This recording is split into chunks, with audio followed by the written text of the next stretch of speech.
7 days before school starts, Part 1.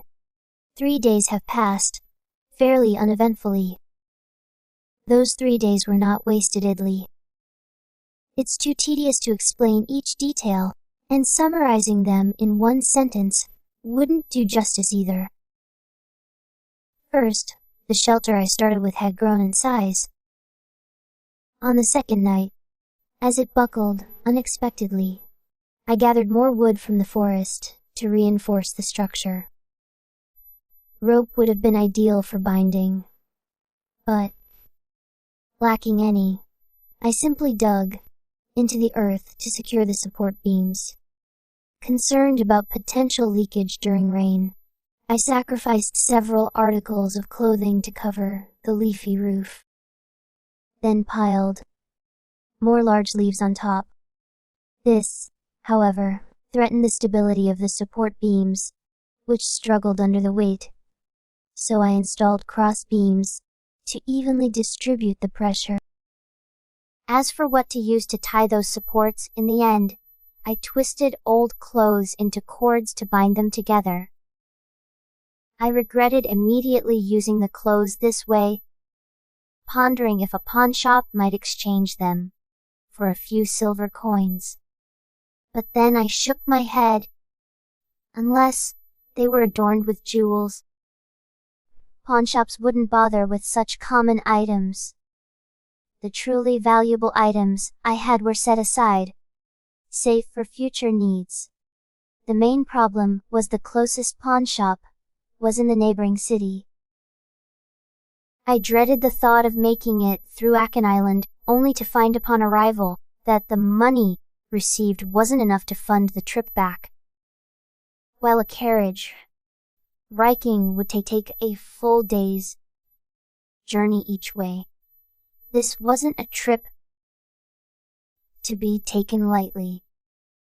Being without the funds for a carriage, I had to be prudent. I sat by the creek, sharpening one end of a stick with a dagger. Having resolved not to leave school premises hastily, I needed to establish a base for my daily living. Clothing, shelter, and food. I had enough clothes to get by, and though my shelter was makeshift, food was the immediate concern. On the second day was the immediate concern. I ventured into the forest to forage. My rural upbringing lent me some familiarity with this environment. However, identifying edible plants was a completely different ordeal. There was plenty of vegetation, but recognizing which was safe to eat was the challenge, not being a survival expert. I could only visually distinguish so much. Therefore, I turned to the pine trees abundant in the forest, peeling off their bark. Beneath, there was a layer of soft inner bark. I remembered my grandfather's tales from his childhood, when people boiled tree bark to eat during famine. Using the ceremonial dagger, I extracted the soft underbark, then used fire magic to ignite a flame and boiled water from the creek to cook it. I used an ornamental iron cup as a makeshift pot. I chewed on the tough, tasteless pine bark. I could eat it, but barely. And that night, I was struck down by a storm of diarrhea. It seemed that, after all, tree bark was not meant for human consumption. On the third day, weary from hunger and diarrhea, I looked a wreck. Using the ceremonial dagger, I carved the end of a stick and wrapped it tightly with a handkerchief, engineering a rudimentary spear.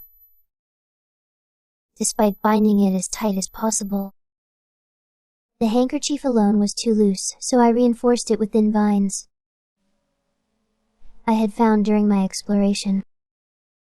New creation, improvised harpoon, tied a ceremonial dagger atop a well-carved stick. Could be used for fishing or small game hunting. Lacks the sharpness for lethal hunting. Difficulty, 1/2. Creation complete. Your crafting proficiency has increased. Now was the time to utilize my childhood fishing skills by the brook, this time laced with desperation. The home-made harpoon lacked the sharpness of a factory-made one, but experience could compensate. The fire crackled and burned. Thankfully, my fire magic spared me the struggle of starting it. A boon from my past self, when I chose fire as my elemental specialty. But was it really something to be grateful for? In any case, without being able to forage, I had decided to try my hand at fishing. And I managed to catch a fair number of fish, reminding me of my younger days ruling the creek banks. I tried roasting the fish on sticks as seen in cartoons, but as the fish cooked, the soft flesh began to flake off, sadly losing much of the meat. It would have been better to use a grill, but with no proper materials at hand, I couldn't make one. So, I had to content myself with scalding my tongue as I ate the hot morsels. Group. For the first time in a while, I felt nourishment coursing through my body.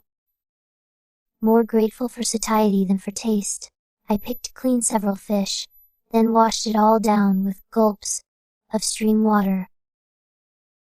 Whoop, I wasn't full, but it was enough to fend off the hunger that had tormented me for 2 days. I lay back on the pebbly bank of the creek, looking up at the sky as evening approached. There was remarkably little to show for the day, and yet the sun was setting. Only a week left until school starts. I was already scrambling just to meet my basic needs. How could I hope to follow the academic curriculum and earn scholarships? Regardless of whether it seemed possible, I knew I had no choice but to succeed. A diploma from Sylvania Academy, in this unfamiliar asset, could be a powerful IER world. Even the least stellar Sylvania graduates typically become key talents in their homelands. Those whose grades scraped the bottom still merited placement as elite hunters or scholars in lesser-known magic associations. It was a far better starting point than going it alone. Is there somebody there? Lying by the creek? The creek. Staring into the sky, I was startled by a voice. Students, let alone faculty, seldom visited the northern part of Akan Island, reserved mostly for certain practicals examinations. Hearing such a youthful tone raised the alarm. I quickly guessed the identity of the voice. Yurniad Rothtailor. Fur et Elias Chloral. The third Princerd. The Princess of the Chloral Empire, also known as Princess Fuinia. One of the Flower heroines of Sylvania, the Sylvania's failed swordsman, and a significant power player influencing the whole school's landscape throughout the narrative. Although that was her future. At present, she was a new student at Sylvania Academy. The protagonist, Taily, encounters her during the entrance exams. Princess Fuinia sat the exams incognito, having revealed me, Ed Rothtailor. Yes, the very one before you. As the culprit behind the tampering of those exams, an act that led to my family's dissownment. And my downfall. I heard you were expelled. What are you doing here? What was I doing here? That was the question I wanted to ask. This location was hardly suitable for the third princess, who normally traveled with a retinue of at least 7 guards. Raising my head, I looked at Princess Fuinia. Her platinum hair and frillless were starkly out of place in the wilds. Yet, her attire wasn't as opulent as usual. That's when it dawned on me. The class assignment test episode was in progress. Indeed, this was the episode set in the northern forests of Akan Island. A test conducted by Sylvania Academy's magic department, 1 week before classes, gauging the aptitude of prospective magic students. Now under the sea, a dreaded exam by the notorious Professor Glast, indiscriminately scattering mana-imbued pearls throughout the expansive northern forest, challenging students to find them as a means to assess their ability to detect magical energy. A foundational skill for all mages. It is an honor to meet you again, Princess Phonia.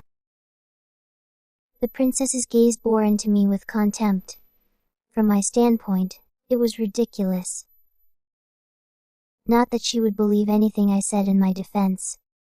Quickly sitting up, I offer a respectful greeting. I thought you had been chased off school grounds. Expelled from the dormitory. I was. What are you doing here? She demanded. Princess Phonia's stare grew incredulous as she surveyed my makeshift shelter. Campfire. And half-eaten fish bones. Have you not left the school yet? Unfortunately, I am still enrolled as a student. They didn't proceed with your expulsion from Sylvania. It appears they didn't see the need. After the humiliation and loss of my family's support, it was obviously unlikely able to continue attending. Princess Phonia's lips twisted. Sorely. Clearly. The thought of a disgraced noble, let alone one who had been disowned, continuing to study at Sylvania seemed implausible. If the faculty finds you, they will likely initiate your expulsion immediately. I'll have to report this to the headmaster tomorrow. Do you really think they'll allow you to stay here? My plans for obtaining a Sylvania Academy diploma were already hitting roadblocks. I couldn't let this happen. I sighed heavily and began to think quickly. If the princess so judges, then it can't be helped.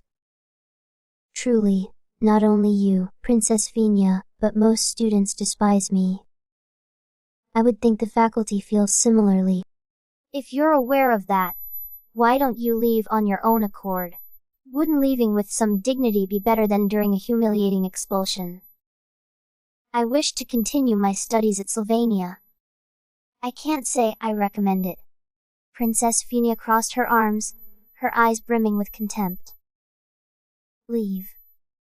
Everyone despises you, and you despise everyone in return. You seem to be misunderstanding. I don't despise anyone. Do you not remember your own arrogance and contempt? I guess it's not easy to see oneself objectively.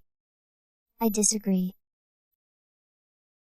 No matter what, I had to smooth things over, and fast talk was my only recourse. Rather, I owe you my gratitude, Princess Phonia. She looked at me, clearly incredulous,